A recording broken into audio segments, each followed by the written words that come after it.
Welcome to the Unfiltered Truth with Dr. Bridget, author, speaker, podcaster, and licensed therapist. She's a truth teller, a barrier breaker, and a change maker, bringing you real conversations that inspire growth and transformation. But first, a quick note. Any stories or incidents shared here are general in nature and not specific to any individual. This podcast is for education only and not counseling. No specific advice will be given during the show. All inquiries should be sent by email for response. All professional and educational insights are given with the scope of Dr. Bridget's expertise and based on latest research in mental health and related fields. Now, let's dive into today's conversation.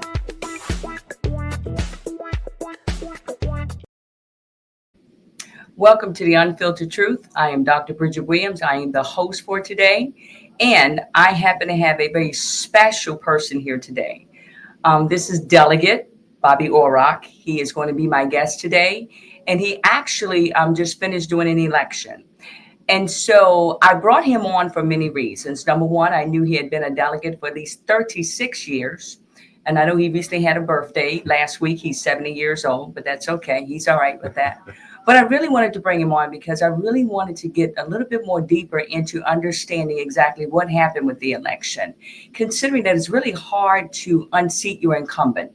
And so as far as I'm concerned, it is an honor to bring him on. It's an honor to bring him on as far as getting his wisdom to understand exactly how he felt about politics and how he felt about a lot of his policies and things of that nature. So on that note, here's what I want to do. I want to give you a little bit of background information on Bobby Orrock as well before I put him on and let him give us some additional information about himself.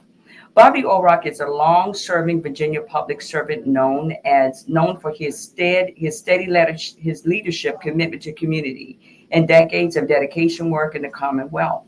With a reputation for integrity, humility, and genuine heart for people, he has remained one of Virginia's most respected voices in the state policy and civic engagement. Throughout his years in office, Orrock championed issues that directly strengthened families, supported education, and improved the quality of life for everyday citizens. His leadership style has always been rooted in listening first, understanding the needs of the community, and working collaboratively to bring meaningful solutions forward. Beyond the chamber, he has been a trusted advocate, mentor, and resource for those seeking to better understand the legislative process and engage in public service. His legacy reflects a deep belief in servant leadership, the idea that real impact comes from showing up consistently, leading with compassion, and putting people first. Today, Delegate Bobby Orrock continues to share his insight and experience, offer valuable perspective on leadership, civic responsibility, and the future of Virginia. His commitment to honesty, accessibility, and community-centered service remain a model for leaders across the Commonwealth. And again, today, I want to welcome Delegate Bobby Orrock for coming on my show. And let us go ahead on and give him a nice applause. And I want to understand exactly what happened with this election. Here's my first question before you say anything. There's a picture that I have here right there. And we met, about 3 or 4 weeks ago. And we were at it wasn't really a ribbon cutting ceremony, but we never cut anything. But it was for a new building that we actually voted on. That Crisis Receiving Center. There we go. And I remember you came to me. And I remember you had said, hey, I'm going to paraphrase now. Hey, you know what? If I win the election, you said that I'll come on your podcast. To me, that was a very powerful statement because I'm going to be honest, it made me wonder, okay, I've been next to Bobby's office for 10 years and I've seen you run against opponents. I've seen it and I've even used to help. But I felt like this. I said, Bobby either feels this is a real serious running opponent for him to make that type of statement? What did you mean by that? What has been going through your headspace since, before, during, and after this election? Well, I want to begin by thanking you for the introduction you gave. Very flattering. Appreciate that. All right, you're welcome. And Bridget, it gets to, you never take any election for granted because you never know exactly what's on the minds of the voters and what circumstances are going to arise beyond your control. Mm-hmm. We knew the district had changed tremendously. It was a district that had gone for Donald Trump by a little less than 3% Mm-hmm. a year ago. Mm-hmm. And there have been changes in the district since then. Mm-hmm. We knew my opponent was working very hard and Mm-hmm. anticipated as much. Mm-hmm. We ran the best campaign we knew how to run. And in reflection, I don't think I would have done anything any differently because I think there were a lot of factors, not to take anything away from my opponent, but that were beyond her and my control. One of the biggest one being Trump. Yes. We saw 8 years ago when Mm-hmm. Trump was in the White House, the Republicans lost 17 House seats statewide Yes. because people came out to the polls voting in opposition at the Mhm. Virginia level as to what was going on at the national level. Right. While I don't understand that mentality, because they didn't send a message to Donald Trump by voting, not voting for me, Right. but we anticipated there was going to be a significant part of the voting public that would do that, and that Right. definitely played out. The other part, Mm-hmm. Post-election analysis, which we hadn't anticipated, is a lot of those folks who came out and voted for Trump last year Mm-hmm. stayed home this time. Well, I did read something that they said 500,000 Republicans did not come out and vote. Yeah, at least that statewide. Yeah. And that was quite a bit. Yeah. And to be honest, I myself was not too far from a district up the street here. I think it's Lee's Park. Mm-hmm. I was there and helping another candidate. And I was amazed. Of a lot of the people were really angry. Yeah. I had the opportunity to talk to them Mhm. while I was helping the other opponent. A lot of them, matter of fact, I had a young man that was out there with me. He just got furloughed and he didn't have a job. Right. And he needed to pay his rent. Yeah. And so therefore I brought him out. I was a captain out there, but they were getting paid Right. to be out there. And so he was an African-American male and he was really angry and he verbalized those things. But I also was amazed while being out there. I saw a lot of people. I'm going to say this. Mhm. I'm going to give Democrats credit because, I'm an independent now. They're ordered. Well, I mean, that's truly why I lost. Because in your comments before, you said you had worked for me in previous campaigns, but you didn't this one. But that's why. No. I found the cause. Here's the root of the problem. Okay, I'm the root of the problem. But see, here's the deal, though. I myself, I'm an independent now. And so me standing out there, I like being an independent because it gives me the opportunity to be very objective, can listen to both sides, but I'll give them credit. They were very well organized. Yep. They knew exactly what they were doing. They really were on the ball out there. And I just took the opportunity. I mean, it's what I do. I talk to people for a living. And I want to say, so how are you voting and why are you voting? Right. And to be honest with you, and here's my question for you, likely to be unfiltered. I noticed that there were people that had stated that they were very upset. Number one, they had lost their job. Number two, because of the prices of what's going on right now and the gas prices. Do you feel Trump is the reason why most of the Republicans have lost a good amount of their seats? Because when people vote, they're voting straight down a party line. Do you feel that Trump has been the catalyst to basically to hand destroy, in a small sense, the Republican Party itself? And I don't believe he by himself. We've seen a change in public voting in general. To your point, you said people voting down the party line. I think that has become far more prevalent than it used to be. Okay. If you look at Virginia politics, we used to see a lot more vote splitting between either statewide and delegate or vice versa, or even among the statewide candidates. I also don't know how much of Trump is to blame or Trump is the result of, if you understand the distinction. Absolutely. we also have a history in Virginia of whoever is in the White House. Yes. The opposing party tends to do better in the state elections. Yes. And I mean, we saw that in the Biden administration where the Republicans came out. And yes. So there are a lot of things. Is the Trump, the 800-pound gorilla in politics right now in America? I think yes. Yes. And folks have become very polarized in so much as you either love him or you hate him. Yes. And that has filtered into almost every other segment of their political perception. Absolutely. So right now, at this point, anybody who associate themselves Republican, Trump-wise, you just get prepared. You're going to lose somewhere down the line because they're looking at you being the association of you agreeing with the politics or the way things are.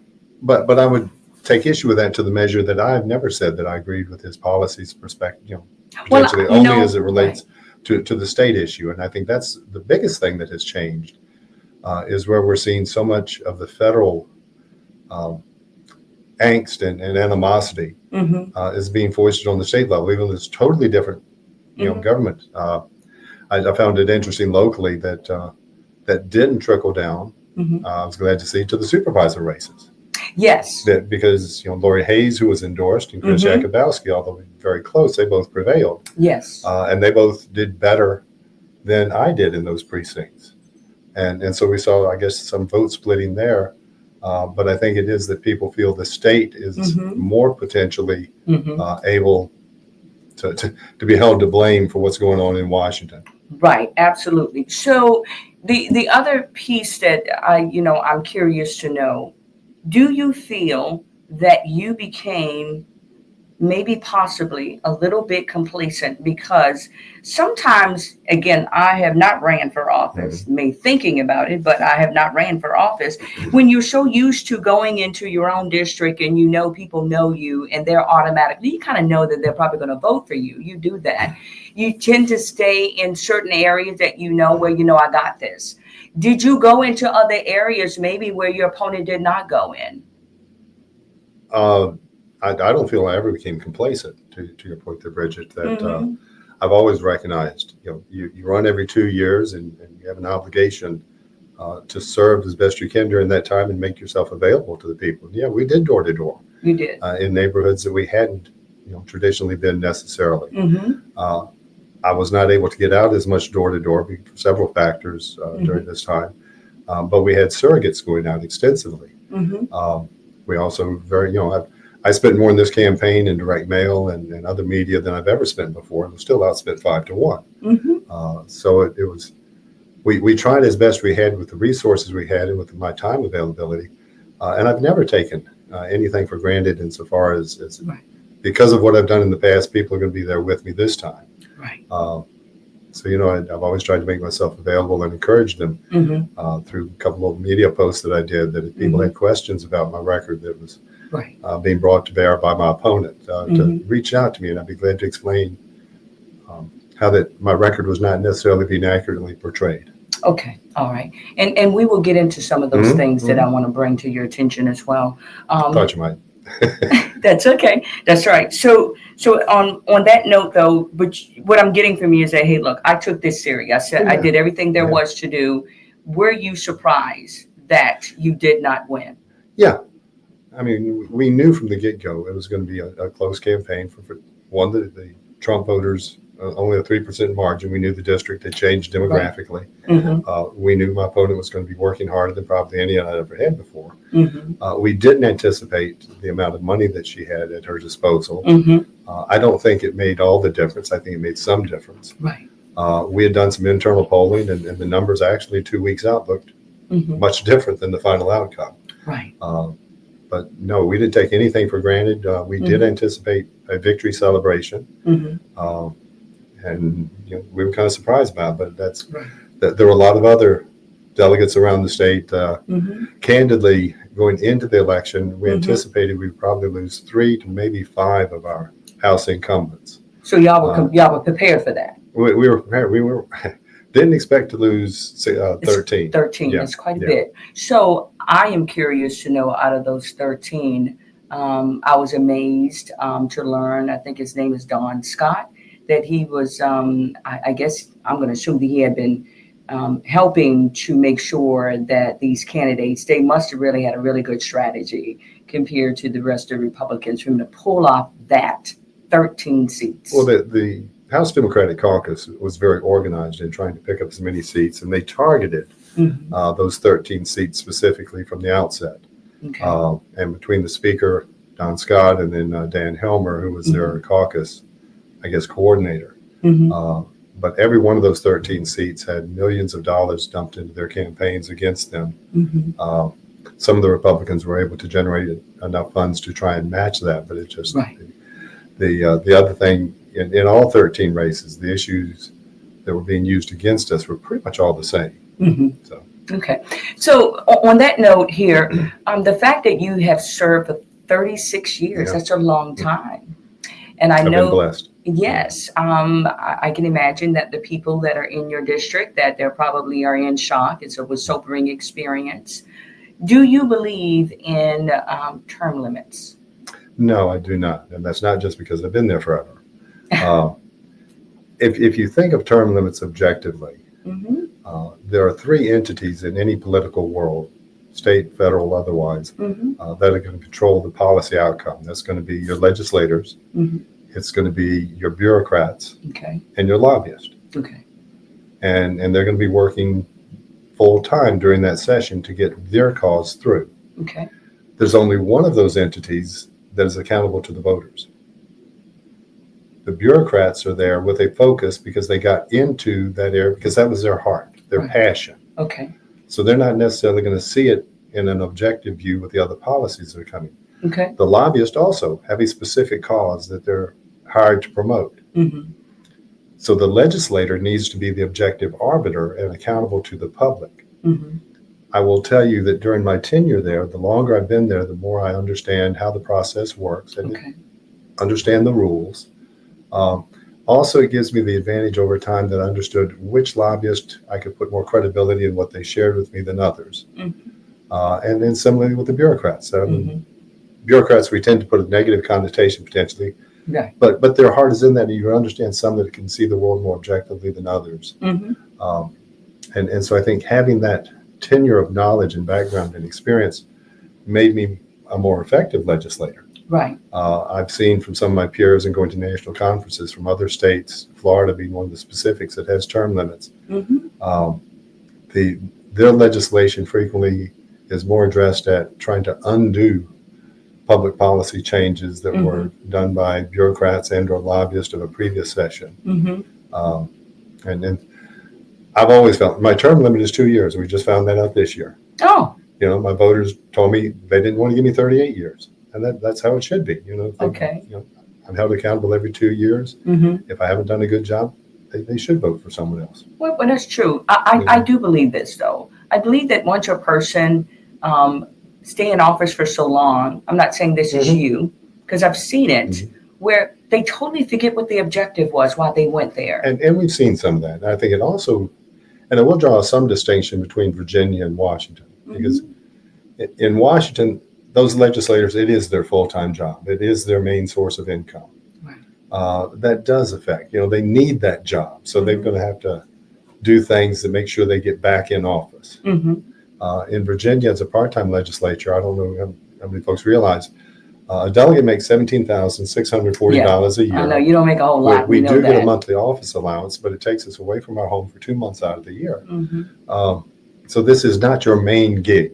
You're not based your life on it. You're doing it out of service. And I think that creates a different context as well of term limit potential. But a lot of these states, legislators make over $100,000 a year. It is their job full time, and so that's a little different perspective. Well, I think it also is different too, though, because when people say that they're going into this because I really want to help my community and I really want to help my country, but you really can truthfully, you can see that they're there, really, to be honest, for the power, the pomp, and the prestige. And after a while, they totally forget why they're there.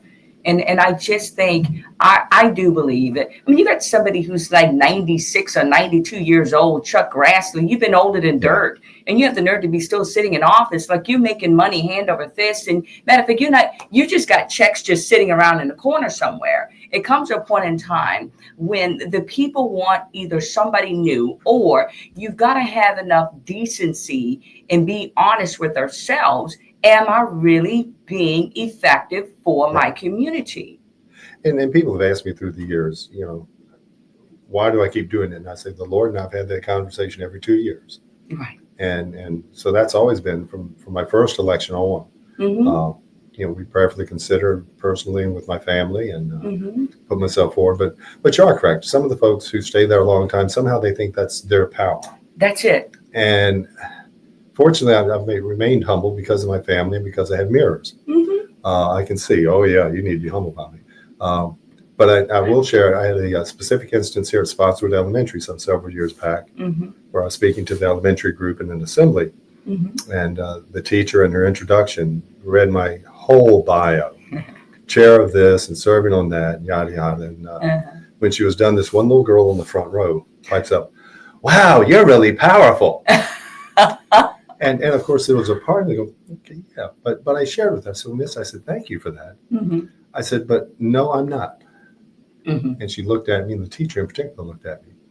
I said, because of all the positions I have and the tenure that I hold down there, I have more power to potentially be a steward of. I said, but clearly I'm just a steward. That when I'm no longer in office, it's not like there's this sucking sound. Yeah. Someone else will take on that mantle and have that ability to make some changes and make some make a difference. So it's never Bobby. I said, my job is just do what I can while I can, the best I can. And when I leave it in as good a shape as I had it, hopefully, and just Lord will say you were a good steward of what you had while you had it. Absolutely. So, on that note, though, I'm wondering here, considering that I know your opponent you was running in against Nicole Cole, and do you feel that some things that were said that were untruthful or that was twisted? But I'm going to get there. Okay. All right. Before you answer that question, here's some questions and I got a plethora of questions. I want you to know that. And I got some bills over here that we're going to give you the opportunity to speak for yourself. I've only got an hour. I know, but that's okay. That's not huge. Here we go. Somebody asked the question, do you think a two-party system is stale? Because right now we have is Democrats and Republicans, and hardly when you have an independent running, nobody looks at the independent itself. Before you answer that question, we need to go to a break right now, a commercial break. Okay. Give me time to think about it. Yes. Sometimes you got to step back from the world and get lost in a book. Discover Dr. B's latest books, The Shepherd's Pie and OK Honey, available now on Amazon and other retail locations. Grab your copy today. Answer the question. And that's a tough because the reality nationally for national and state politics is it is a two-party system. Those parties, if you look over history, I mean, it was the Whigs were a party at one juncture, and they've all kind of morphed. I do think it's incumbent on any of the voting public, whatever title an individual or party an individual cares to affiliate with, they need to look at that individual's pledge of representation, not necessarily the party. I've always run as a Republican, but obviously to some, I'm not a good Republican because I was challenged a number of times in primaries, and rightly so. That's part of the process. Should we be more nonpartisan? I think that might be an ideal, and that's why in Virginia, when we went to elected school boards, we specifically stated school board positions had to be nonpartisan because we were trying to, as much as possible, take party politics out of running our school systems. Okay. Do we need, though, the ability to have an organization within the respective chambers? Yeah. I mean, I would not be adverse to making all elections nonpartisan per se, but then allow the individuals of like minds to come together. And But I think even globally, Mhm. you see almost every government, it comes down to 2 or 3 parties Yeah. are actually Yeah. going to be out there. It's just, I think that we're just trained to do that. Yeah. Just mentally, we're just trained automatically Democrat or Republican. And where there are multi-party systems in other global governments, after their elections, then the various separate parties get together to try and form a Mhm. ruling Mhm. body of power. Okay, somebody else asked a question. Do you think that the party should concentrate more on local races? Because everyone knows that the local races dictate, they dictate basically the state outcomes. I would differ with the last part of that question. That local Okay. races dictate the state outcomes. Okay. Historically, I don't think that party matters as much at the local level, because when you look at various party platforms, many of those platform issues don't equate well to what local government officials have to address. It's not so much about the water issues and the roads in my neighborhood, things of that nature. The party platforms are a much higher level. In any circumstance, whatever an individual party label they may espouse to, look beyond the party stand. I mean, that's part of the whole election this time around. Everybody, we talked about earlier, Trump is president, so all Republicans are like Trump. Well, I beg to differ, very much so. Right, right. Somebody else also had said, why wouldn't the party then back all of the ticket candidates for solidarity? Only thing I can say, Democrats, when they ran this time, and I'm not saying that, that the other parties did not, I have to give credit where credit is due. Them Democrats, they had it going on. I mean, they backed their people all the way to the end. There was no question about it. I want to understand why is it, because I've seen in the past that some Republicans run, and yet there's a focus on one individual, and yet why there's no focus on anybody else. Like this individual is going to be the only one that we know that they're going to be the truth carrier, the flamethrower, the whole 9 yards. And I want to understand why did not the Republican Party come out and back a lot of these candidates like they should have? Well, I mean, locally, I think the party did, and I can't speak to other districts or other areas. I don't think so. I disagree with you with that. Well, I think the Democrat committee in the Spotsylvania was much better organized in that regard. But I know, from the county meetings and the folks that were working polls that I observed this last election, the Spotsylvania Republicans are out there supporting the ticket, all the way up and down. I do, as an elected official, or when I run as a Republican, I take an oath to support the ticket. Okay. But I will say that prior to that, while I considered myself a Republican, I didn't always vote straight down the ticket, because I always looked at the individual candidates. Really? It's interesting. And I think you saw that somewhat in this last election, where Jay Jones didn't get the same margin of victory as the others. So there were obviously some folks who voted for Abigail that didn't vote for Jay, because they recognized, some of his past acts made them suspect should he really be the Attorney General. Right. So. Right. Another question. We've heard this word before about the establishment. I don't think you like that one at all. Somebody had said, seems like the established politics just try keeping things the same, and both parties he said something about this was not a gotcha question. Just what people want to know, how can the system change if you run in the same people in the system? That is a good question. Yeah. Well, and I think part of it just speaks to the fact that people need to get involved in the nomination process more than just on election day.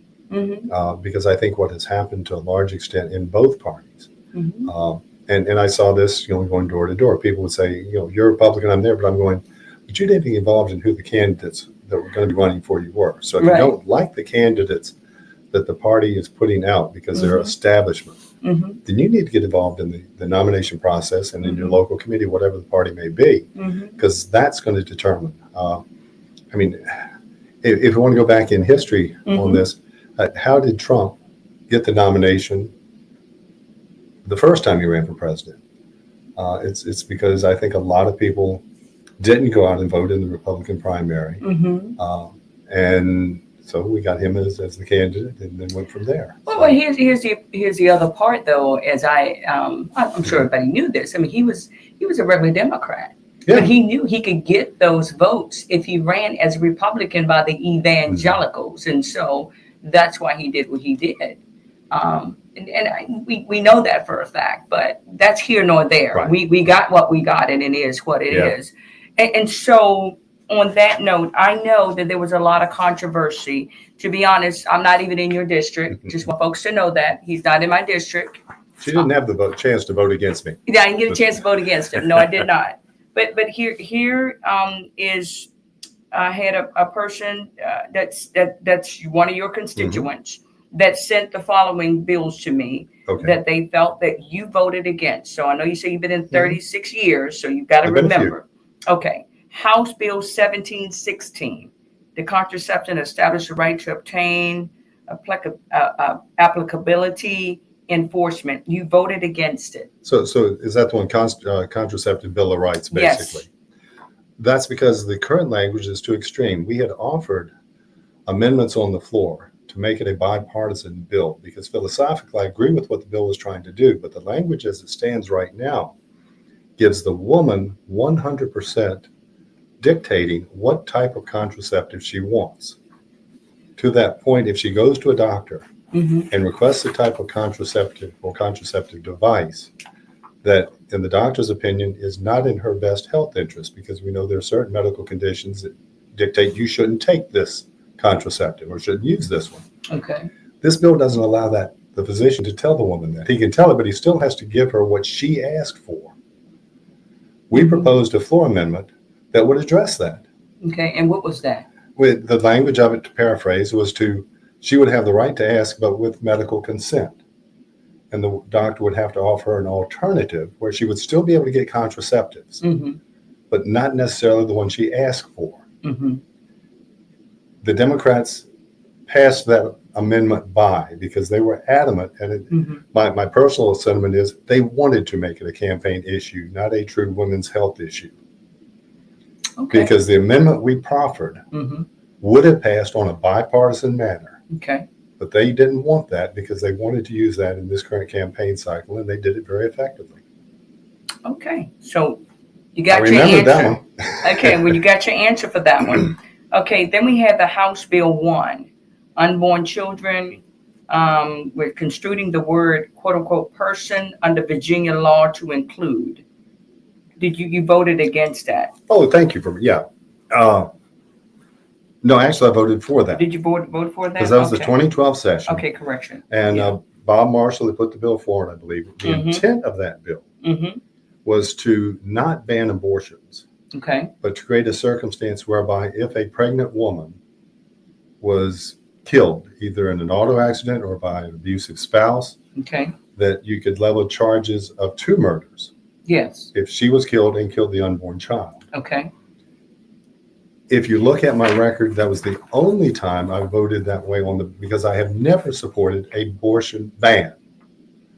So you're saying, for the record, you've never banned abortion, correct. Period. Correct. Okay. That even in 1989, when abortion was an issue, I've stipulated there's always 2 lives that have to be considered.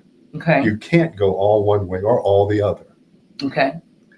Over the years, I've come to the conclusion that at that juncture, when we have a viable fetus, and I swore an oath in the Constitution to protect the lives of all citizens of the Commonwealth. Okay. When we have a viable fetus that can live outside the womb, in my mind, this is an unborn Virginian. Okay. And so I have to give consideration to that child's rights at that juncture. Now, when it conflicts with the mother's best interest, and I've always supported there have to be exceptions for medical reasons or other certain specific reasons, medical advice and otherwise. Okay. What are those medical reasons? That would be for the woman's health. Okay. For her well-being, things of that nature. There are also certain other circumstances, rape, incest. Gotcha. Those types have kind of been boilerplate. Okay. But I've always supported having those exceptions, and I've always, basically the current Virginia law, where the first trimester, completely the woman's wishes. Okay. After which, and whether you draw the line at 15 weeks or fetal viability. Right. But at some point, but even at that juncture, considering the lives of 2 Virginians, if it's a medical reason, if there's rape, if there's incest, we're not going to make the mother have to go through that circumstance. Okay. So that's, so during this campaign, we saw the campaign ads where that totally misconstrued my position on that issue. But if you tell a lie long enough, often enough, people tend to believe it. But then here's my other question for you. Then if you knew that those were untruthful or they were stretched, the facts, I want to understand, why did you not create your own ad to combat those things? What we did before the campaign started, my website stipulated my position on abortion. Okay. So we tried to, before the campaign ever started, get the word out there. Okay. That's why I also tried to, when people heard issues, contact my campaign, go to my website. Mm-hmm. Give me the chance to answer this question before the election. Okay, right. Versus here now 2 weeks after. Right. You try to be proactive. And to the rest of your question, mm-hmm. I didn't have $2.5 million in my campaign fund to spend. And there was no way we were going to be able to, on this or any other issue, match, the information that's being put out there mm-hmm. falsely. Okay. Another one that somebody had issues with, Senate Bill 1110, weapons possession that was prohibited in the hospital that provides mental health and developmental services. You voted no. And I don't remember that one at all, candidly. Okay, well, there we go. The Okay. person sent it over to me and said that they wanted an answer. If they want to contact my office, we will do research, and I'll be glad to answer their question. Okay. And my office number is 540-891-1322. And that's going to be until how long? Until the end of December, that we're losing the lease, or we're closing the lease on the office, because, Okay.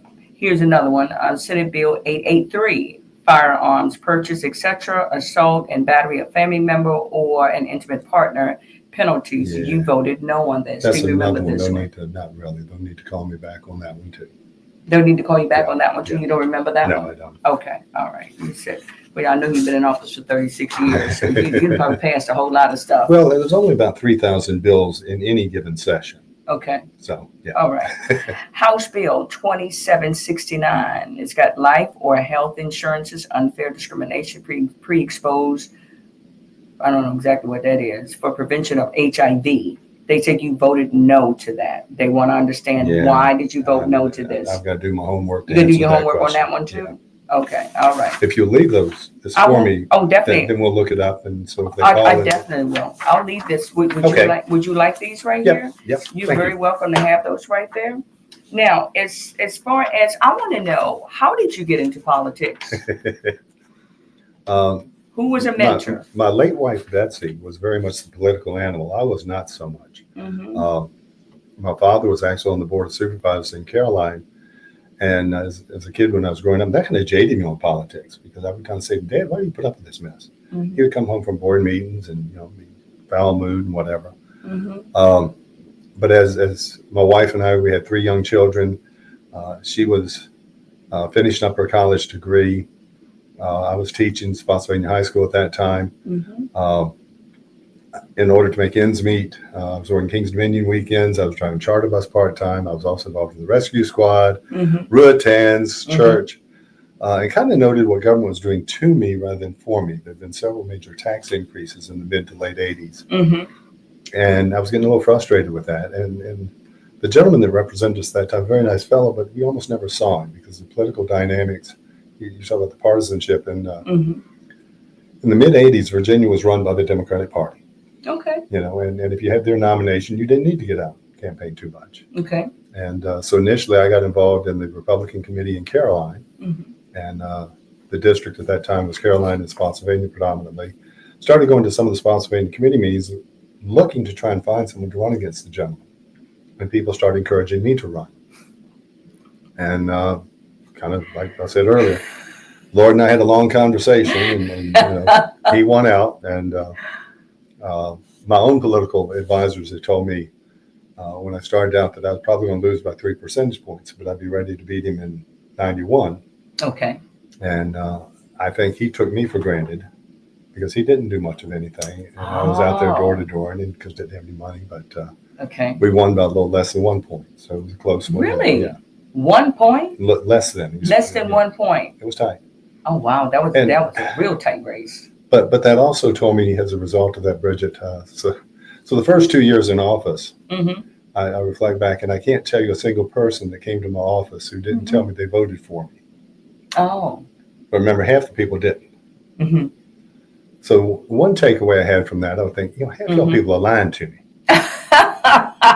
But the other and the more important takeaway I had, I'm not supposed to know who is and who isn't, because I'm supposed to represent all of y'all. You're supposed to serve the public. And that's what I tried to do, for the whole 36 years that the community blessed me with being their representative. And I do take it as a blessing. I never took it lightly that they put that faith in me. And so I appreciate it. Okay. So when it comes back down to leadership and legacy, look back over your time in office. What accomplishments are you the most proud of? 2 bills in an interview I had earlier. I highlighted these 2 as well. Okay. Most recently, I carried legislation establishing minimum nursing home staffing requirements. It's something that other legislators have been trying to do for over 20 years, and the challenge was in the money, which we can understand that. Earlier legislation was kind of more of a stick. If the nursing home didn't comply with the staffing standards that would be set in code, they would lose their permits. And that created a circumstance where they'd have to close their door, and then where do these residents go? Right. And I'm like, well, that's even worse than the current situation. Right. So the legislation that I carried passed on a bipartisan fashion is more of a carrot type system, where that if they meet standards, they get enhanced state reimbursement. So you being a businesswoman, you would know this. You can plan a business model where if you improve to this level, you'll get the money to pay for it. Right. But when it's on a penalty-based system, how do you have the assurance you're going to have the money to get to that level when all they're doing is holding a stick over your head if you don't? Exactly. Yeah. And there have been some challenges in even implementing it because of changes in the economy and COVID and things of that nature. But at least we've got it. It's in the code, and now it's a matter that as we have the state funds to address these needs, we can put the carrots out there and improve the health care for these most vulnerable in our nursing homes. Another one I'm very proud of is puppy mills. That in the late 90s, I believe it was, early 2000s, it came to light that there were a number of large puppy factories, for lack of a better way to put it, that these animals were in very abusive circumstances. And proponents came to me, and we ended up passing legislation that became the model nationally, where that the proponents and I kind of went toe to toe. They didn't think it was strong enough because they wanted to just outright ban them. And I said, isn't your objective? I said, you're not going to get an outright ban through. I said, I'm going to tell you that. There's too many local politics. I said, but isn't the key where you need to know where these facilities are so that animal control can go in and make sure that the animals are being treated humanely? I said, and if they know where they are, they're not going to continue to exist. Right. And so that's what we passed. We created a registration process whereby if you want to have a big one, you can pay the people. We're going to know where you are, and we're going to come often and hunt for you. Right. And so I'm very proud of that legislation as well. Okay. Another one would be, said, what are some of the toughest challenges you face, and how did you navigate them? Just kind of time management is one of the issues. That is one of the things. When you get into this, you're making a commitment that this is going to be first in your life. Right. I'm looking at circumstances. This will be the first time in 36 years I don't have to be in Richmond January and February. There you go. And so my family for 36 years knew that. He's going to be gone these times. Right. Various meetings through the year, which if I'm going to represent my district, then I'm going to have to put them first. And then family matters come behind that, of course, in church and things of that nature. So that's been one of the most challenging juggling acts through all the tenure. If I'm going to do the job right, then it's got to come first. You do have a radio show, though, correct? Yes. Okay. So I guess you'll be able to spend more time on that now. Well, that is just Sunday mornings. I've actually been there through this last campaign, but this year for the first time ever, I never do anything politically at all on my radio. I play 4 hours of Southern gospel music. Oh, you just play gospel music? I just play gospel music. Oh, I thought you'd be speaking on it the whole night. It's not talk radio. It's, but I do use my own name because this is who I am. Right. And because I use my own name, this campaign cycle, they told me I couldn't use my own name. So I would just go in and for 4 hours play music. Okay. And if you didn't know what it was, too bad, so sad, because I couldn't tell you what it was. But starting the Sunday after the election, I was back to normal cycle. Okay. I'm going to tell you the song you heard. I can take requests. I can do a shout out when it's your birthday. Just Right. let you know, call and let me know. And that was pretty much all you did? That was it? Yeah. Oh, I don't know why I thought you were No, like just every Sunday morning, 6 to 10, WFLS 93.3. I'm taking requests. Love to hear you. Okay. Well, I'm loving that now. Okay, here we go. What is a misconception you wish you could clear up once and for all? I'm not nearly as good looking as people think I am. How's that? What is a misconception? What kind of question is that? No. I don't know what misconceptions people have about. Oh, maybe that people do think if you're in politics, you're rich. Yes, they do. And that may be true at the federal level, Mm-hmm. but it's not true here in Virginia by any measure. Actually, I'm making slightly less Mm-hmm. than when I was first elected. Really? How was that? In 1990, senators and delegates were paid $18,000 a year. Okay. 1992 budget downturn, Governor Wilder imposed a 2% pay cut on all state employees. Okay. The House and Senate set our own salary. Mm-hmm. So we passed legislation cutting our salary by 2%. Okay. The Senate, when they did their bill, Mm-hmm. put what's called a 1-year sunset, Mm-hmm. meaning if they didn't do it again in 93, Mhm. it automatically went back up to 18. Okay. We didn't do that. Oh. So a delegate makes 2% less than a senator does. Hmm. And you know, I have So you get no perks. You get no perks at all. my license plate, which has my seniority, I have to pay the same vanity plate fee Uh-huh. plus Right. Right. an additional $25 special administrative fee Mm-hmm.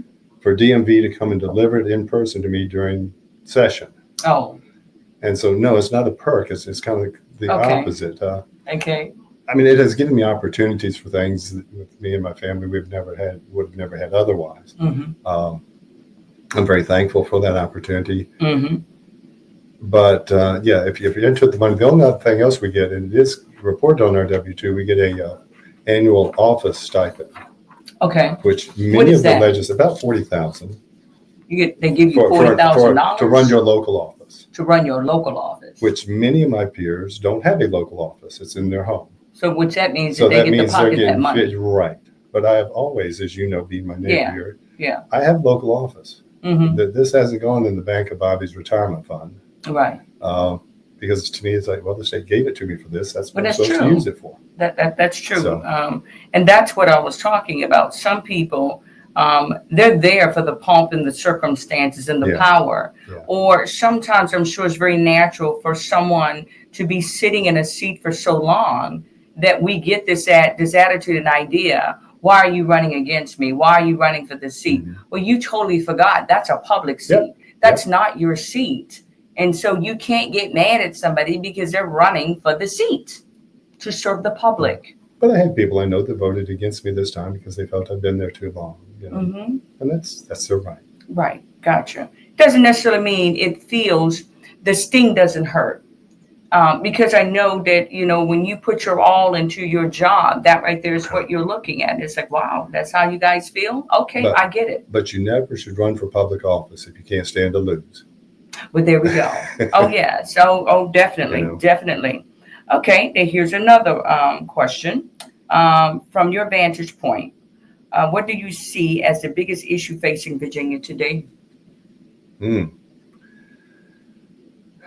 The biggest challenge that I see going forward from everything I've heard in this past campaign cycle and just the actions of the last 2 years and legislation we got to the governor that he vetoed, a lot of that has major budget implications. Mm-hmm. That they can't pass those kind of policies without getting more revenue, Mm-hmm. i.e. it comes out of our pockets. Right. I have concerns about the right to work law that I know the House and Senate has said that they're supportive of repealing. Mm-hmm. The governor has said she will not sign it, Mm-hmm. but people need to understand she doesn't have to. Right. That a bill goes into effect if the governor does not act on it, Mhm. either by amendment or veto, Mhm. without her signature. Okay. So she can be true to her pledge of not Mhm. signing it, Mhm. but it still may become law. Oh, that's how it works? That's how, yes, I indeed. had no idea that's how it works.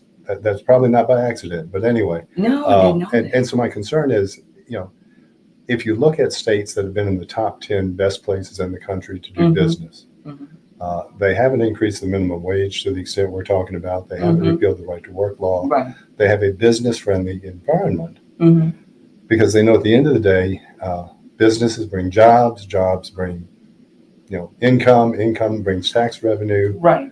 And so if you kill the goose that's laying the eggs there of the business community, you just saddle the taxpayers with that fee. And that's, I guess, my single biggest concern as we see going forward, that these ideas, sound good. Right. Legislation was proposed about a $5,000 new home buyer tax credit. Yes. Sounds good. Right. But you and I got to pay for that. Well, because it's coming out of, the state revenue. Well, I'm thinking too, you got to increase taxes, correct? Exactly. In order That's to be what able I'm to do saying. that. Well, right now we're already taxed out. And if you just got your mortgage last month and this goes into effect next month, well, guess what? Too bad, so sad. You bought your home too early. Right. Well, but the thing is that tax revenue is really going to really put a lot of pressure financially on us at this point. And I could hardly seriously pay my own mortgage. It's not the mortgage, it's the escrow account, it's the taxes and the insurance is what's eating me alive at this point. And just getting the home with that $5,000 up front may not mean that you can sustain the ongoing mortgage payments and taxes and everything else. So I don't think it's a viable solution to the affordable housing challenge. And it is a challenge. But I think we've got to do things empowering more Habitat for Humanity type programs, more faith community involvement, whether they may be the owner of the property underneath and that I'm buying it from the church or Habitat, whatever over time. I think there's some things of that nature that could actually address affordable housing in a sustainable manner long term. On that note, the fact that you're still delegate. We know you're still delegate. So could you not feel that you would have an impact still? Because, we have people that are upcoming that want to run elections or at least run for a particular spot.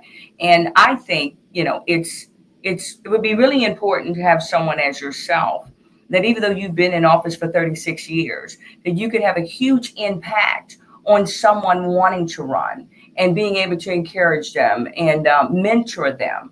Do you do any mentoring at this moment? Not at this moment, but through all the years that I've been there, whether Republican or Democrat, folks would come to me during the session and get my input on legislation, how to go forward with it. That many call me, and some meaning it somewhat as an insult, but that I was called the great amender because regardless, Republican, Democrat, if a bill came before me, I would frequently offer amendments to make sure that the bill was doing what they wanted it to do. Without having unintended consequences to the negative. I also have been a firm believer when it comes to code. Probably fewer words are better than a lot of words. I'm not a lawyer. And so it's like we need the law books and the code needs to be understandable to the individual citizen so they know how to, what games are going on and how to play the game. Right. So I know we're close to our hours, just about up. I do want to say this, though. I have to commend you for you doing your transition of power. I'm watching you next door as you pack stuff up and you are preparing yourself to transition into, I'm sure, another life. I know you probably got tons of people. Oh my gosh, I can't wait to get him on our board because you've been so busy. I had a few of those. I'm sure you probably got tons of people reaching out to you. Do you believe it is critically important as a person as yourself that you've been in office for so long, and we're going to make this comparison to the president, commander-in-chief. Okay. When one loses an election, the critical piece of being able to be mature enough to say, you know what, the people spoke, I'm now transitioning over. I'm going to transition this power over to this individual. How do you feel about that right now? I was elected to serve until the second Tuesday in January. And up until then, I will do constituent service as best I can, helping the folks. But on second Wednesday in January, I'm just Bobby back at the farm. And, right. This was never a lifelong goal. There was never a career path. Right. When I was first elected, Rob Hedelt was the political writer for the Freelance Star. And he came to me after that first session. And said, well, Delegate Orrock, well, what do you think? You've been down here in this power and people open doors for you and want to have your time. I said, Rob, I said, I go by Bobby Orrock. I said, I was Bobby when I got down here. And if I change from who I am, then I've let this process change me. And this process isn't real life. Right. And so I'm going to stay Bobby. And I hope, folks who've known me through all these years say, good, bad, or otherwise. And maybe they pray for me to change through all these years, but I am who I am. Well, I know you had, have your opponent reached out to you to thank you, or at least, hey, look, can I get some wisdom from you, or any of the above? No. I will say, kind of contrary, when Josh Cole was first elected in his first campaign, he did reach out to me, and I met with Josh, and to kind of let him know, this is what you're going to be dealing with in Richmond. He was kind of the exception, though, over the years. I think he's the only one through all the years that. Oh, really? I mean, in the Republican caucus over the years, I have served as a mentor to several of the freshmen as they've come through, and I've always tried to provide my insight on parliamentary procedure, because that was part of my teaching curriculum at the school, to any of the speakers that were involved. Delegate Hell and I communicated frequently on parliamentary matters before the chamber. Okay. But right now you're saying, you're on the record, that she hasn't reached out to you. You did send her an email congratulating her. I conceded, Yeah. Okay. And so you letting her know, hey, look, I'm available if you need me for something, or whatever the above. And I guess, as I'm going to say this, as we get closer to the end, I congratulate Nicole Cole for, winning this seat. But to be honest, one has to be careful, because when you come behind a person that has 36 years, those are some big shoes to fill. And you're going to have to be able to be on your P's and Q's. And that's a huge district that you got to serve. You got to, and I'm sure we all go down with the best intentions. I'm going to do this. And yet when you get down there to try to vote or what have you, it got this bill, you either get blocked or you can't get the support. And so we all have the best intentions, but we need to know exactly what we're walking into. And I have no doubt that I think that she can't do her job. I know she'll be able to do her job well. But again, you are I'm going to call you a legend. You've been in my own mind. Yeah, in your own mind. Yeah, it's okay. But you have been in the arena for 36 years. 36. The citizens have blessed me with that responsibility, and I appreciate their faith in me. And time for change, and I'll be running more rescue squad calls and more involved with my church. And we'll see what else pops up. So it sounds like to me your future is what now? More rescue squad calls and more involved with my church and more family time. I bet your wife sounds like the cue. Yeah, I bet your wife is excited about that. And other than that, I just want to, even though you've never been in my district, I know I've helped you with a couple of your campaigns and things of that nature. It's one of these things that's shocking, because we've been next door to each other for 10 years now. It's crazy. You got to break in someone new. Yeah. That's okay. But I do know that you're going to be okay. Yep. I know it hurts though sometimes when we lose, and we're trying to figure out exactly what happened, what transpired. But we know when the people speak, here we go. Let me pass the mantle along, give it to the next person. We always have to plan for tomorrow, but then for today. Yes, absolutely. And, so whatever happens today, we just take tomorrow. Again, Delegate Orrock, I want to thank you for coming on The Unfiltered Truth. And again, I wish you the very best. And I know your people in the district are going to miss you as well. Well, thank you. Appreciate it. Okay. Good to be here, Bridget. Well, thank you so very much for coming. We appreciate it. Bye. Want Dr. B on your podcast, at your event, or for you to be featured on The Unfiltered Truth? Connect at thewilliamsempowermentcenter.com. Order her latest books, The Shepherd's Pie and OK Honey, on Amazon or wherever books are sold. Follow at Bridget Y. Williams on IG and Dr. Bridget Y. Williams Empowers on Facebook. See you next time.